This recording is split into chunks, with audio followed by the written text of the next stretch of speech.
Hi, I've been receiving quite a few questions recently about scaling and how you should use it in driver training.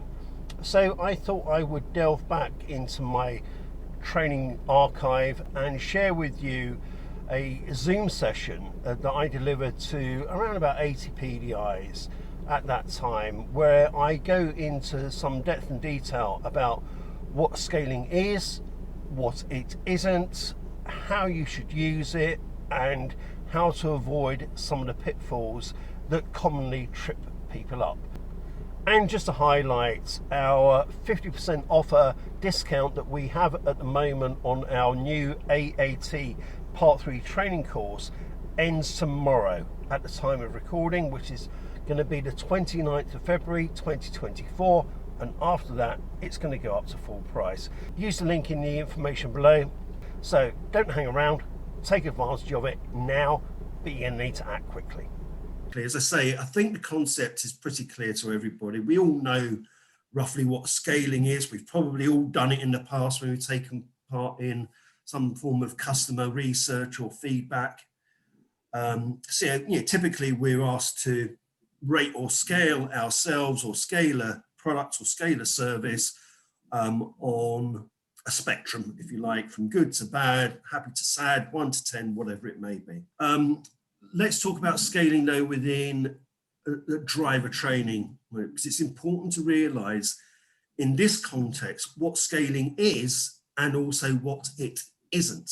Okay, so scaling is a self-assessment tool. The value of it comes from giving ownership of that self-assessment, surprise, surprise, to the driver or to the learner driver.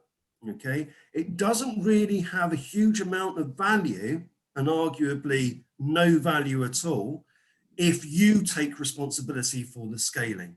So it's a self-assessment tool to be used by them, and it's a conversational tool to be used by you. It is not a tool for you to turn around to your student and tell them, in your opinion, where they are on that scale, and then justify to them why you have come up with that particular opinion. Okay, it's not the way it works. It's not the same in a driver and trainer environment, and it might be elsewhere where you've seen in your lives. Okay, so probably the most typical or classic technique used in scaling, whether it's driver training or elsewhere, is on a scale of 1 to 10. Could be 0 to 10, could be other numerical scales, but the one most commonly used is 1 to 10, where 1 is poor, if you like, and 10 is excellent. You don't have to use those words.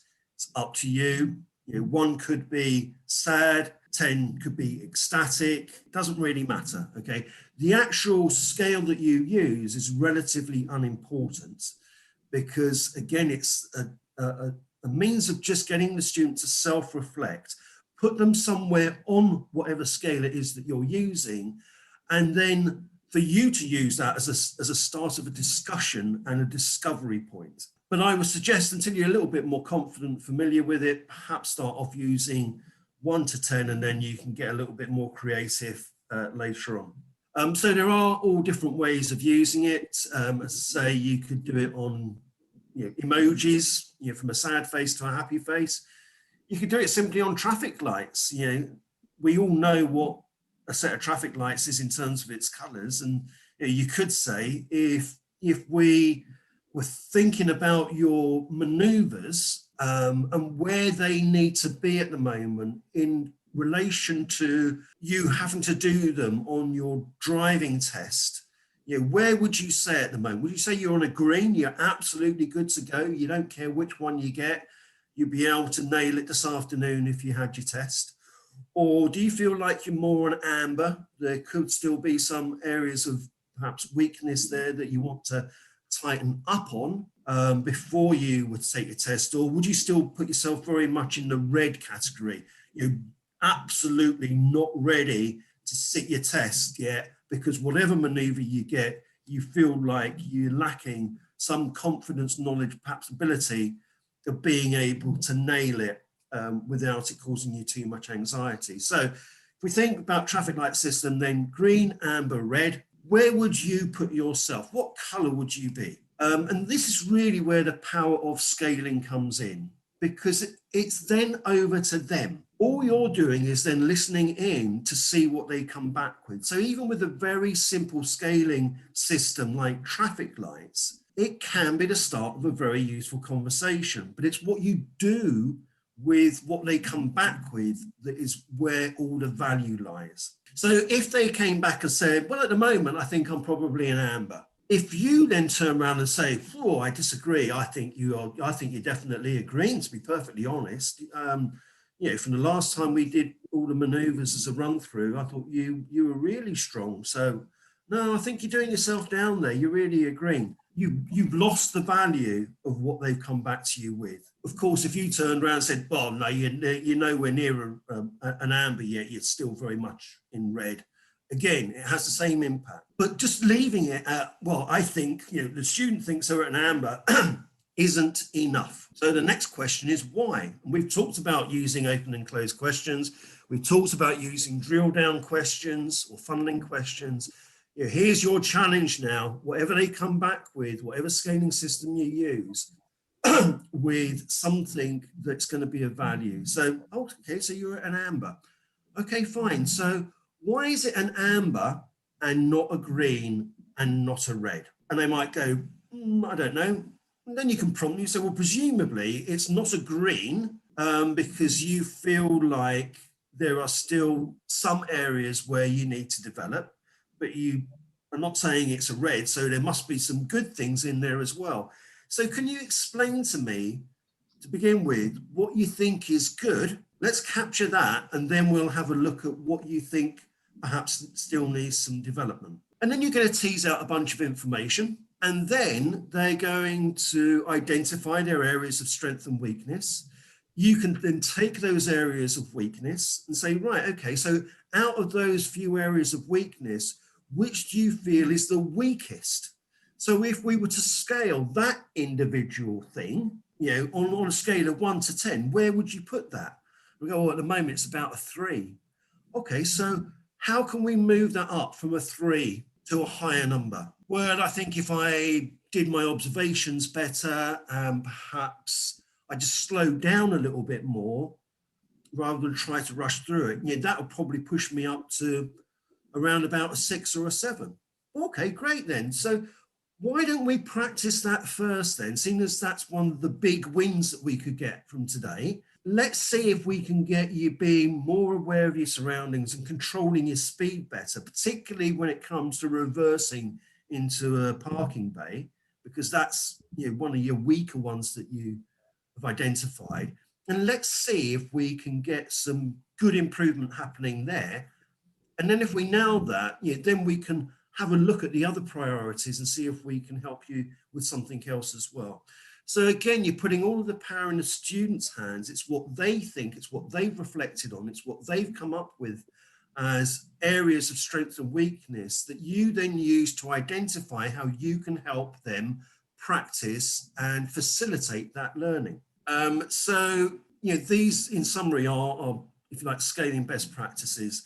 So ask them where they currently put themselves on that scale. It's not for you to determine, it's where they see themselves. Okay, get them to then justify why they're there and not somewhere else, either lower or higher. Use that then to have a conversation with them to identify how they can move up that scale, assuming there is still some area left for development. Ask them to identify what they think needs to change in order for them to improve and get a higher register on the scale. Check in with them to see how you can then support them and facilitate them in making those changes, which will push that number up higher. And then once you've done a little bit of practice, reflect or get the student to reflect back on what you've tried out to see what sort of impact, positive, negative, or neutral, it has where they're still sitting on that scale. But again, it's not up for you to push the agenda. So if they've practiced and they genuinely don't think there's been any change in the score, or even if they feel like they've perhaps gone backwards, that is not a failure from your point of view.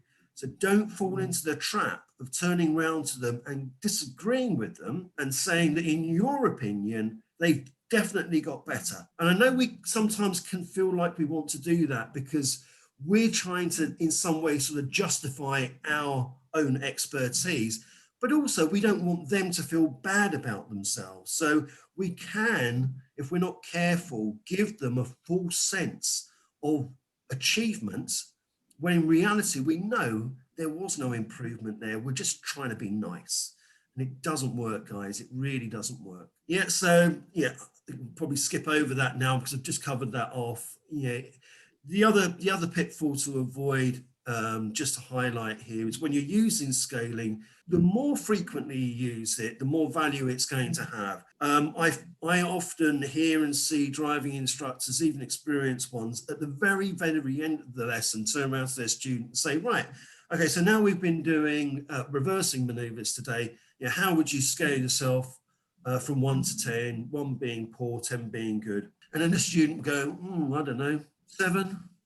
Okay, 7. Well, let's see if we can get it up a little bit higher next week then. So virtually no value. You know, why a 7? But why at the end? Wouldn't it have been more value if you asked them to scale themselves right at the very beginning before you set out to practice, then got them to scale after some practice, identify some things that could help improve, practice again, get them to scale themselves again, identify new priorities, practice again, scale again, and then perhaps at the end of the lesson, have a roundup and do a final scale, just to get a sense of development from the beginning of the lesson to the end.